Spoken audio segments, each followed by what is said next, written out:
you're standing on the moon, the world doesn't look so big. Isn't it a beautiful planet? And full of different people and places. It's a pretty ball. Sort of a big blue marble.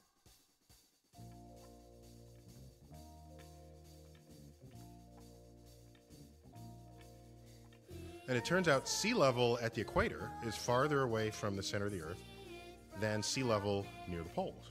It has nothing to do with global warming and melting of the ice caps. Why is that? Because Earth, we know it spins once a day. Yes, thank you. 3 people know how long a day lasts here. Good for row number 2. They're off to a great start. So you spin, when you spin pizza dough, it kind of flattens out.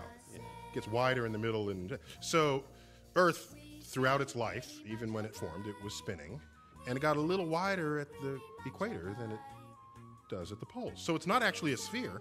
It's oblate. And officially it's an oblate spheroid. That's what we call it.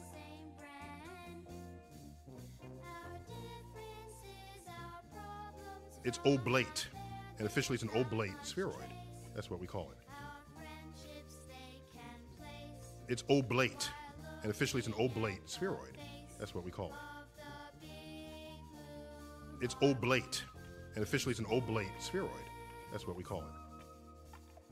It's oblate. And officially it's an oblate spheroid. That's what we call it. When you're standing on It's the moon, oblate. the world And officially it's an doesn't look oblate spheroid. Isn't it a That's what we call it. beautiful planet? and full of different people and places. It's a pretty ball. Sort of a It's big blue oblate. And officially it's an oblate spheroid. That's what we call it.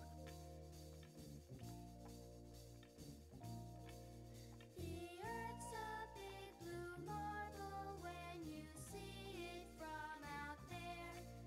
The sun and moon declare our beauty. And in 2002, Blue Marble 2.0, NASA's Rob Simon made this.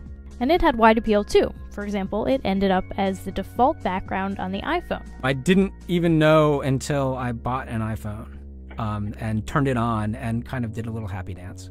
Simon's job is... It's primarily taking data and making pictures out of it. That's what this is, a composite of data sets from several different instruments translated into a picture.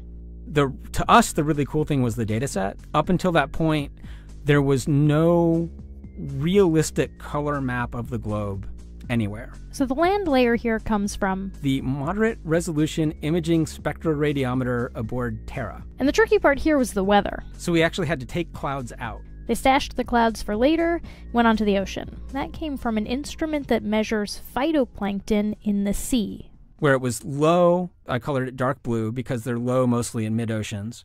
And then where it's a little bit higher, it was like a little bit brighter green. Then add the clouds back in. There's a small problem with it because there's a very slight gap in between each orbit. So some of those are painted on. It is photoshopped, but it's has to be.